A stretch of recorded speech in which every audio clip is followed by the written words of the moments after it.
The year is 1944. You're a pilot, shot down over enemy territory in France. You parachute into a dense forest as the sun sets, shadows stretching, every sound a threat. Distant dogs bark, a truck rumbles far away.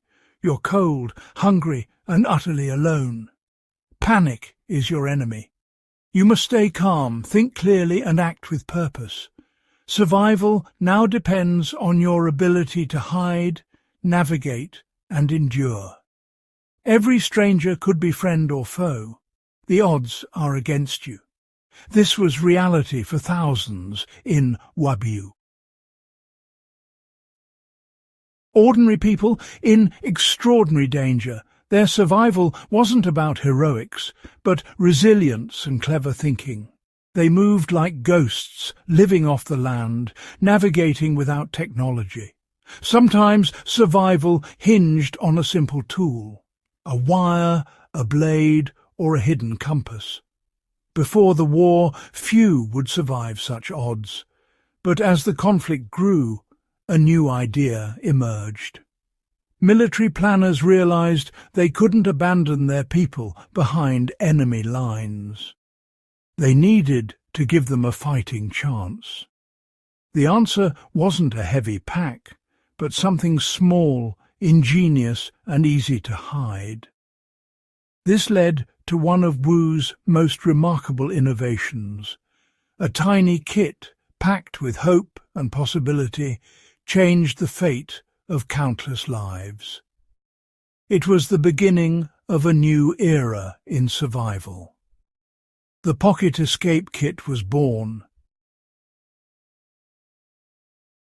The solution was a compact survival kit, small enough to hide in a pocket or uniform lining. Each item inside was chosen for versatility. Every gram counted. This kit was more than tools. It was a promise. You are not forgotten. With it, a downed airman could find direction, cut restraints, purify water, and signal for help. The kit transformed desperation into possibility. Holding it gave hope, a reminder that survival was possible. Designers focused on multifunctionality. A wire could snare food or saw wood. A magnifying glass could start a fire or read a map. Every tool had to earn its place. The kit's existence sent a powerful message. Every life mattered. The mission didn't end with a crash. Survival became the new objective. These kits were a lifeline, a beacon in the darkest times. They represented a profound shift in military thinking. Escape and evasion became part of the plan.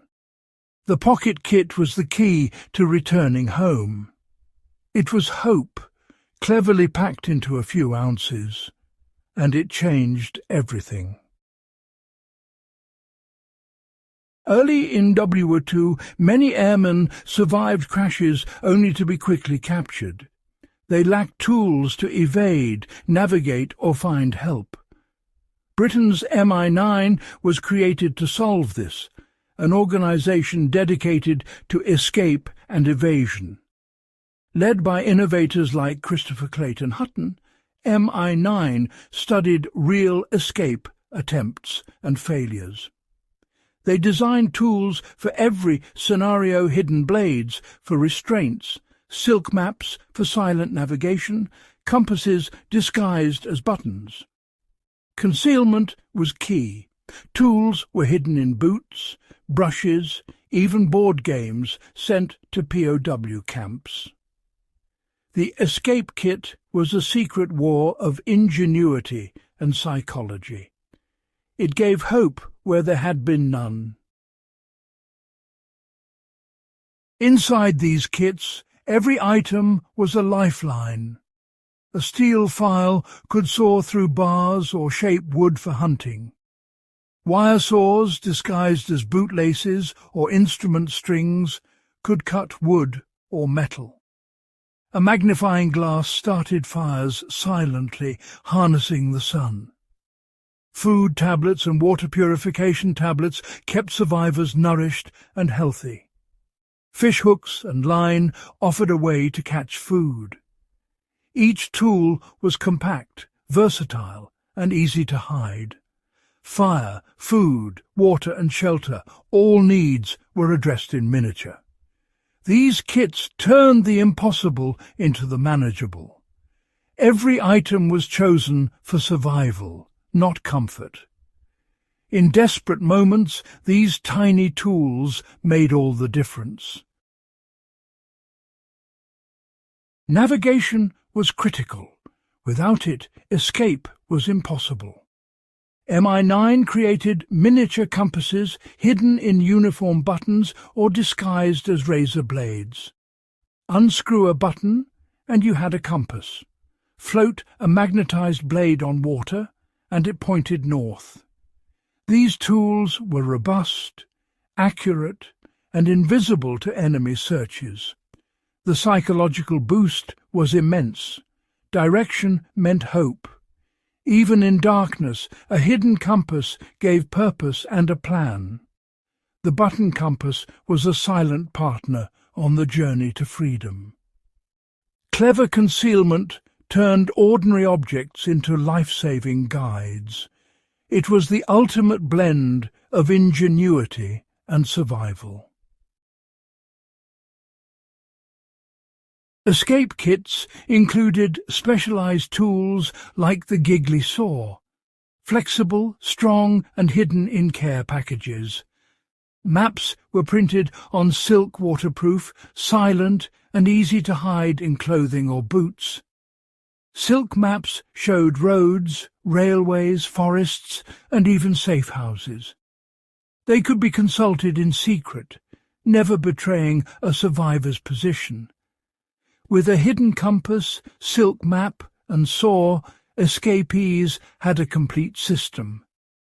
These tools worked together: navigation, planning and overcoming barriers. They were not random gadgets, but an integrated escape solution. The kits reflected deep, systematic thinking. They turned impossible journeys into achievable missions. Having the kit was only half the battle. Training was essential. Air crews and agents practiced using every tool until it became instinct. They learned to start fires in the rain, navigate by stars, and set snares for food. Survival training built confidence and mental toughness. Facing hunger, cold and fear in training prepared them for real crises. The true secret weapon was mindset, resilience, adaptability and calm under pressure. Tools enabled survival, but skill and attitude made it possible. Practice turned simple gadgets into lifelines. WWII survivors proved that preparation and knowledge outweighed gear alone. The fusion of good tools and great training saved lives. Survival was as much mental as physical. The WWII kit's principles still apply today. Modern life is fragile. Disaster or misadventure can leave us without technology or supplies. A small pocket kit can be a lifesaver. Start with a sturdy tin. Add a sharp blade, fire starter and magnifying glass. Include a button compass, whistle and mirror for navigation and signalling. Add strong cordage, water purification tablets, needle and thread, and safety pins. Keep it simple, compact and tailored to your needs. Every item should have multiple uses. Your kit is a statement of readiness. It's not about having everything, but having what matters most. Think through likely scenarios and pack accordingly. Preparedness is personal and powerful.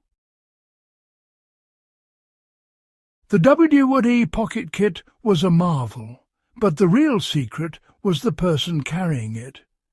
Gear is only as good as the skills behind it. True preparedness is about practice, not purchases.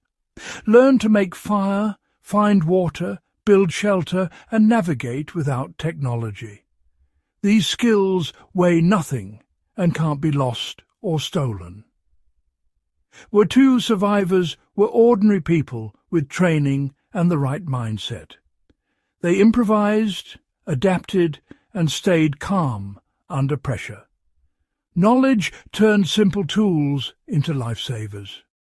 As you build your own kit, remember, what's in your head matters most. Practice your skills. Read, watch, and get outside. Learn your local plants, practice navigation, and test your kit. Honor the legacy of those before you. Survival is about what you know and what you're willing to do.